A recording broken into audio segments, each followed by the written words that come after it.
This is not the Undead Nightmare video I was planning on making. The original premise for this video was going to be a discussion of whether or not Undead Nightmare is actually the greatest video game DLC of all time. Spoiler alert, it's not. My frustrating experience in the late sections of the game really changed a pretty simple review into a more complicated one.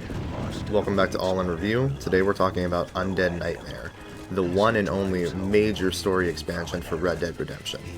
He is a man who is ready for anything.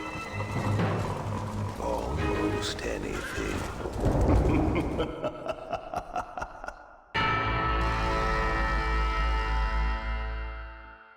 Undead Nightmare released on October 26, 2010 as a downloadable expansion for Red Dead Redemption. By the way, check out my Red Dead Redemption review if you haven't already, link in the description. If you already watched, just leave me a comment so I know how many of you are coming back. Also, if you think we should have more Halloween expansions like this, leave me a comment saying boo, or if you just want to scare me. The footage you're seeing on screen has been captured on PS5 Pro and is spoiler free. Most footage is kept to early sections of the game, and I don't show any late game cutscenes. So what is Undead Nightmare? Well, Undead Nightmare takes place shortly before the conclusion of Red Dead Redemption's main story. In this alternate reality, the undead begin roaming the earth and start eating and infecting humans. After one of these creatures infects John Marston's family, he's forced to don his bounty hunter gear once again and head out in search of a cure. Now this is where some of Rockstar's signature social satire comes in. What's going on? Well, it's the government's fault. Ain't it always? Well, they let in too many foreigners. Just shut the goddamn border, or things like this happen. My daughter was just some satanic demon's lunch because of the goddamn government. The residents of this fictional world have no idea what actually caused a supernatural event, but are more than happy to make up whatever story fits their personal narrative. Do you know what's going on? It's the glass eye. The freak with a glass eye. He caused this. No. It's the snake oil man. These poor folks have been drugged. I blame the Mexicans. They haven't been struck down. In the main game, John Marston is usually pretty skeptical of most people, and is more skeptical of the wildest theories of the metaphorically brainless survivors. But I feel like the writing is a little bit weaker here and pretty inconsistent. There are a couple cases where John is just told the most outlandish batshit explanation of events and just goes, okay, and basically just accepts it as fact. Sasquatch, the filthy thing was gonna eat my dog when this girl hollered out, and I shot the thing right through the heart. Boom, like that. You feeling all right, mister? I've seen a lot of strange things recently, but no Sasquatch running around here. Nor no place else. They're made up. There's Sasquatches every place, cowboy. Down in Manzanita Post, they ate a little girl. 5 minutes later. Keep you from eating more babies? You eat babies. You eat babies. You have to survive. Everyone knows that. Ain't your fault. Most of the actual story involves John investigating Sam, rumors you and okay? revisiting old What's going associates on? from the main story in search of a way to stop the undead. The mission structure is pretty much the exact same, except for one major caveat that we'll get into later. Your main missions have you seeing a letter on a map symbolizing a character you need to go speak with. You ride to them and usually end up killing some zombies. And when I say zombies, I don't mean the breed of infected we've pretty much only gotten since 2013 or so. I mean Night of the Dead, George Romero zombies. These are undead creatures that, yes, can infect humans, but they literally claw their way out of grave sites.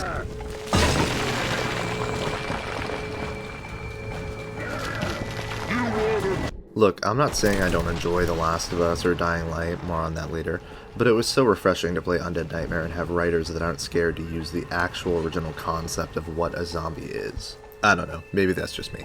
So with the drastic change in enemies, what is the gameplay of Undead Nightmare like? Well, it's pretty much the exact same as Red Dead Redemption's base game. You're still shooting enemies with guns, riding horses, and using Deadeye. Just this time, you better aim for the head, because the other shots might as well be spitballs. One very drastic change with Undead Nightmare is that ammo is no longer readily available. There's no gun stores, and you're not getting the ammo refills every time you go to a safe house. Instead, you have to loot specific enemies you've killed that have gun belts, save towns, or burn coffins to get ammo. You can collect a lot at once through these methods, but it's not unlimited, and you will be killing a lot more enemies than the main game. So what do I mean when I say saving towns and burning coffins? Well, your base activities of gambling, getting in duels, and general sense of safety are gone. Most towns from the base game of Red Dead Redemption are unsafe and actively swarming with hordes of the undead. To be able to rest and complete missions in these towns, you'll have to clear out the infected. Some towns only have a couple dozen, while others may have over 50 that you have to dispatch. You can tell by how many dots you have on the town safety bar for how much of a headache you're in for. You have the option to give ammo to the survivors in the town in exchange for meter fill-up, but I never really found this option particularly helpful. Ammo is limited and the NPCs are such terrible shots that you're probably just better keeping the ammo and taking the zombies out yourself. Another new activity you'll be taking part in is clearing out graveyards. In the different regions, at some point, one of the characters will tell you to clear out the graveyards in the area to reduce the amount of undead. This has you going to the nearest graveyard, burning coffins, and killing all of the zombies in the cemeteries.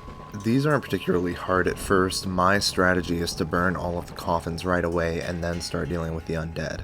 This can help limit the amount you get swarmed with after the coffin burning cutscene ends because you're finished before most of them even get out of the ground. This can sometimes cause the objectives to glitch though. The last graveyard in the game glitched and spawned unlimited zombies, so I had to hard quit the game and relaunch. Like I said before, these are actual zombies, but these are not the only supernatural creatures you'll be dealing with. Not only are humans afflicted by the undead curse, but the animals are too. There are undead bears, bats, cougars, and horses. In fact, if you don't already have a horse, you may whistle and accidentally attract an undead one. Instead of birds, there are these undead bats, there's Sasquatch, and a few other creatures that I won't spoil. The creatures I will tell you about are the 4 horses of the apocalypse: pestilence, war, famine, and death, which you are tasked with taming. At certain very specific areas of the game, you'll get a notification that a mythical creature has appeared in the area. Ride over to the dark blue circle and look for the horse that spawned. At that point, it's just a very beefed up horse taming minigame. What you're looking at on screen is the uncut, unedited footage of me trying to tame the first horse of the apocalypse, Pestilence. You're mine now. Goddamn demon! Nature sure is messed up. I got you now. What is wrong with you, freak? What on earth is wrong with you, creature? This is some crazy nonsense. Come on, nearly got you. Sick animal? What am I doing here? Part of the frustration here is how difficult it is to spawn in some of these creatures. You may have to go back and forth from one area several times and sleep and quit the game to get the creature to spawn. There are a couple needed for challenges that I don't think I've ever encountered in my 14 years of playing this game. I don't know whether this is a glitch or intentional, but it's pretty annoying and just not good or fun game design. Speaking of something really annoying, the stranger missions. They're back, but the game does something kind of weird with them.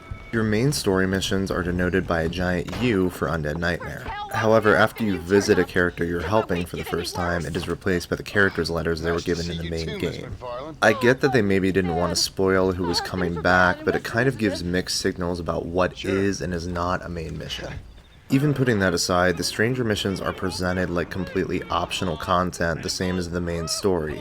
However, the game will at some point cut off your progress and not allow you to go to the next main story mission until you complete every stranger mission. There's a stranger mission in Plainview that I almost always skip because you literally have to find a specific type of zombie that early on only spawns in one high volume area. You have to lasso it, tie it up, and ride it back to a character in Plainview. It's not a fun or interesting side mission, so like usual, I skipped it and had no intention of doing it. I should note, by the way, that the stranger missions are not marked by the Undead Nightmare symbol or the letters that most characters usually get. It's just the same question mark, only in green. So I was stuck without any notification from the game that I had to do the side mission before finishing the main game. You'll see on screen there's no symbol and I literally thought my game was broken. So basically it just left me roaming around trying to find the zombie I needed to complete this stupid side mission forever and ever. It's just frustrating that they only give you the illusion of choice and take something optional in the base game and make it mandatory in the DLC without notification. Like I said before, making your game look like it's glitched or broken is not good game design. While this doesn't ruin the experience, it makes it hard to argue that Undead Nightmare is in the discussion for the greatest DLC of all time, when it fails to communicate its expectations and relies on random luck for whether or not you can complete certain objectives. Look, it's a decent 7 to 8 hour play with some fun missions, great gameplay, cool atmosphere, but some frustrating design choices. I generally recommend it, especially if you have the edition that comes with the base game and Undead Nightmare included in one package. It's a really great play around Halloween as well. Just make sure you save this video if you get stuck and forget how to fix it. But that's how it goes. I gave you some things I enjoyed, some things I didn't, and my personal experience with Undead Nightmare, and now I want to hear from you. Did you play Undead Nightmare when it was released? Did you play it later? Is this your first time jumping in? Drop a comment and let me know. Also drop a comment and let me know what you're playing so I know what type of games you want covered on the channel. It definitely helps me out a lot, so I'd appreciate it. If you liked this video, or maybe it helped inform your purchasing decisions, consider dropping a like and subscribing to the channel. I put out brand new videos like this every week. Also, come check me out on Twitch and YouTube live for some early sneak peeks at what I'm reviewing. Socials are linked in the description down below. In the meantime, thanks for watching. I'll see you in the next one.